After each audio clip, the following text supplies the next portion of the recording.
네, 오늘 출근길 인터뷰는 참여정부에서 비서실장을 역임했던 이병환 노무현재단 이사장을 만나보겠습니다. 박진영 기자가 만나러 갔습니다. 네, 출근길 인터뷰 시간입니다. 저는 지금 서울역에 나와 있는데요. 오늘은 이병환 노무현재단 이사장과 직접 출근길 인터뷰를 해보도록 하겠습니다. 지금 서울역에 와 계신데요. 네, 안녕하세요. 네, 안녕하세요. 네. 오늘 서울역에 어쩐 일로 나오셨습니까?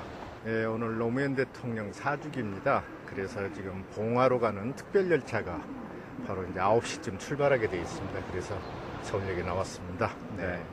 오늘 이제 4주기가 됐는데 먼저 어떤 심정이신지 그 심정을 좀 이야기를 해주시죠.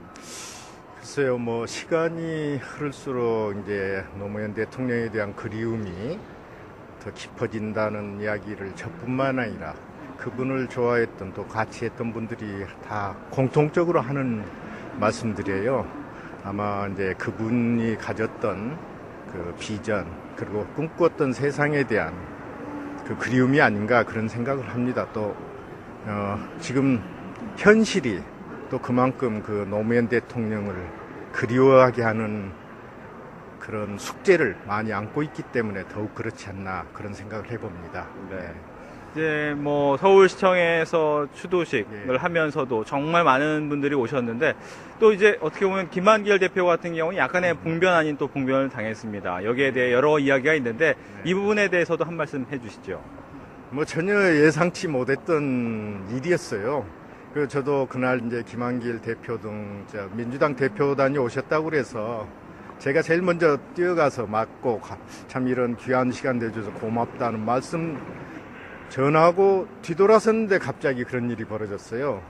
그래서 이제 전혀 예상치 못했던 일이고 저도 그 뒤에 이제 개별적으로 김 대표께 그 안타깝다는 유감의 말씀을 드렸습니다. 이건 노무현 정신하고는 맞지도 않고 운운할 이야기도 아닙니다만 노무현 대통령께서는 예를 들면 그러셨죠.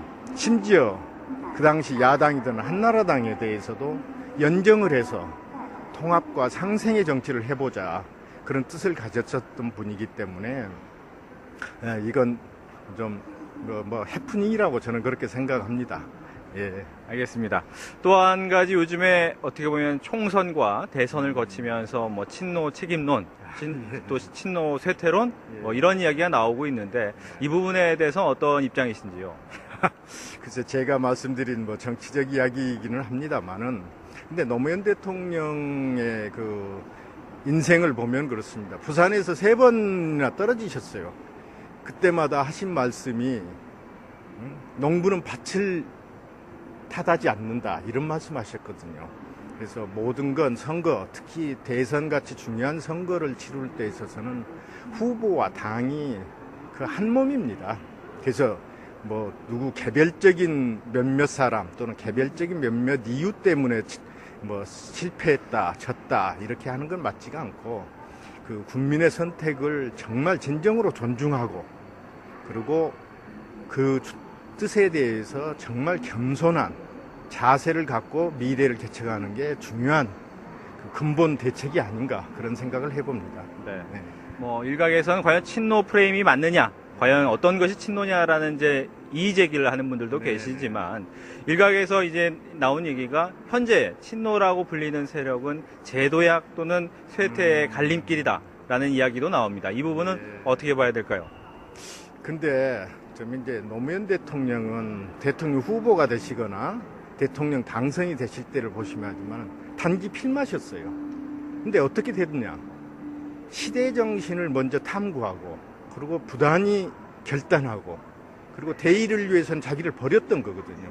그런 과정이 축적되면서 국민 속에서 성장을 했던 거지 노무현 대통령이 무슨 파당을 가지고 계보를 가지고 정치하셨던 분은 아니고 그리고 이제 월급쟁이 뭐 정치인이나 직업 정치인이라면 모르지만 적어도 한 나라의 지도자가 되려면은 그런 그 파당이나 이게 아니라 진짜 중요한 것은 정치적 대의 그리고 자기를 버릴 줄 알고 비울 줄 알고 그리고 시대 정신을 찾아서 부단히 노력하고 필요할 때는 결단해서 일관되게 가는 그런 자세가 중요한 거라고 생각합니다. 그래서 어느 개파나 파당이 정치를 만들어주고 자기 정치 인생을 만들어준다고는 난 생각지 않습니다. 그래서 노무현 대통령이야말로 정말 단기 필마로 이룬 대한민국 첫 대통령 아니셨어요.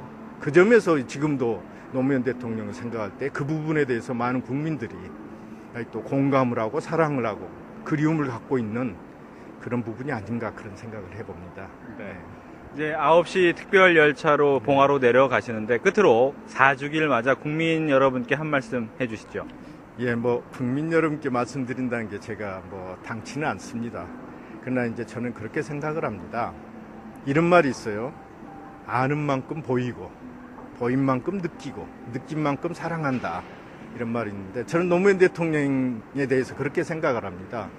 노무현 대통령에 대해서는 많은 분들이 아주 좋아하기도 하고 또 많이 싫어하시는 분도 이렇게 극단적인 또 있지만은 또 최근에 보면은 다시 뽑고 싶은 대통령, 정말 호감이 가는 대통령 하면 항상 1위를 차지하는 그런 여론조사도 나오거든요. 왜 그럴까? 그런 생각을 해봅니다. 그래서 저는 그렇게 생각합니다. 노무현 대통령에 대한 주제로 쓴 책이 한 40권 이상이 됩니다. 우리 헌정사상 있을 뭐 유례없는 일인데 왜 그럴까? 그만큼 그분을 보는 많은 시각이 존재하는 거죠. 그래서 저는 그분을 이해하고 그걸 좀 더 알려고 한다면은 한 시대를 고민을 이해할 수 있는 게 아닌가. 그래서 무턱대고 좋아하는 것보다도 잘 알고 더 많이 이해하면서 비판하는 게 더 우리 민주시민이 지녀야 할 자세가 아닌가. 저는 그렇게 생각합니다. 그래서 뭐 맹목적인 사람보다는 알면서 비판하는 사람을 저는 더 좋아합니다. 네. 감사합니다. 네. 오늘 함께 해주셔서 고맙습니다. 네. 네, 지금까지 출근길 인터뷰 이병환 노무현재단 이사